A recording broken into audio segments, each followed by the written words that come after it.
Welcome back to Blackout Movies channel. Dark Wind Season 3 is becoming darker. Things open at night in a remote area of the reservation. A little flashlight beam shines on the ground. It shows Joe Leaphorn, Zahn McClarnon, lying on the ground with a dart in his neck, the type used to tranquilize animals. Joe awakens and takes the dart from his neck.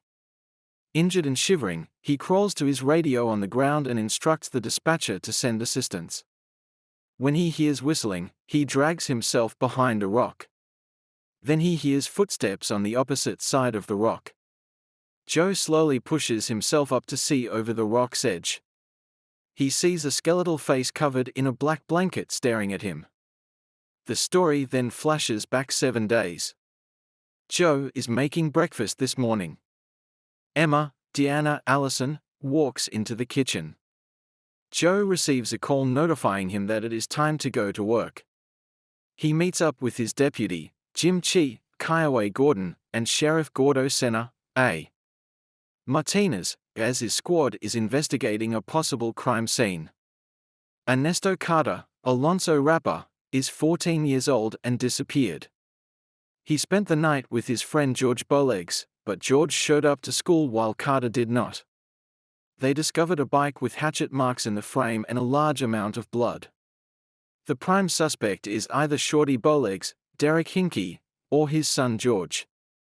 Chi and Leaphorn travel to the reservation school to speak with George, but he gives them the silent treatment and flees the building before they can speak with him, riding his bike. The story moves to Hatcheta, New Mexico, where Bernadette Manuelito, Jessica Matten, has joined the Border Patrol. She notices a suspicious van resting on a side road near the border. After announcing her position, she approaches the van, gun drawn. There is no one inside the van, but she notices a mother and her small daughter fleeing. Bernadette follows after them. When the lady pulls a gun, Bernadette gently removes her gun belt and tries to assure the woman that she will not harm them. Bernadette pursues the woman as she flees. She eventually catches up with the woman and her daughter. She returns to her van to take them in, but her gun has been stolen from her gun belt, which is on the ground. The white van drives off. Bernadette tells her employer, Terry Sapico, at the Border Patrol field office that she wants to interview the mother and the girl more, but he tells her that they will be deported the next day and that the matter is closed. Bernadette slips into the cell with the mother and daughter to interview them because she believes they are being trafficked and is concerned that other women are in danger. The mother and daughter do not speak English, and Bernie understands only a few words in Spanish. The small girl draws a sign on a sheet of paper and says, "Pig." But that is all Bernie can learn. The next day, Bernie can't shake the feeling that there's more going on, so she goes out on her own to find the white van.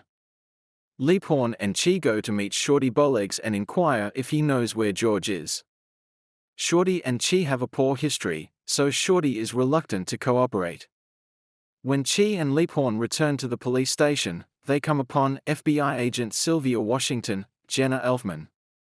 She is there to investigate certain FBI cases on the reservation, including the disappearance of B.J. Vines, John Deal.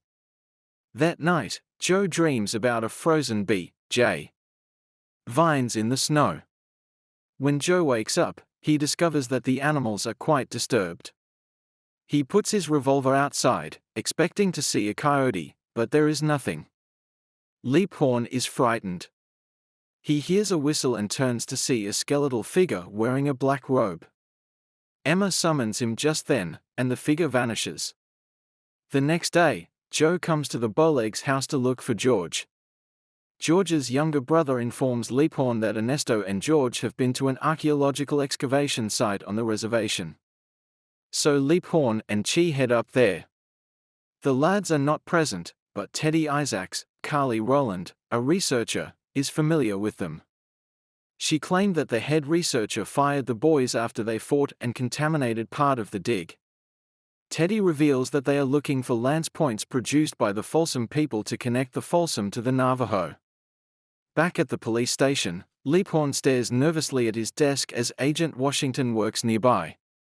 Senna phones with a lead on Ernesto Carter, so Joe meets him on a stretch of road where a red truck likely related to the disappearance has been sighted. They work together to trace the truck tracks and gather evidence. Leaphorn discovers a drain tunnel with rails nearby. He and Senna crawl through the tunnel from opposing ends. Inside, they locate Ernesto Carter's body, which has a lance point in his mouth. Thanks for watching. Don't forget to subscribe and hit likes button to my videos.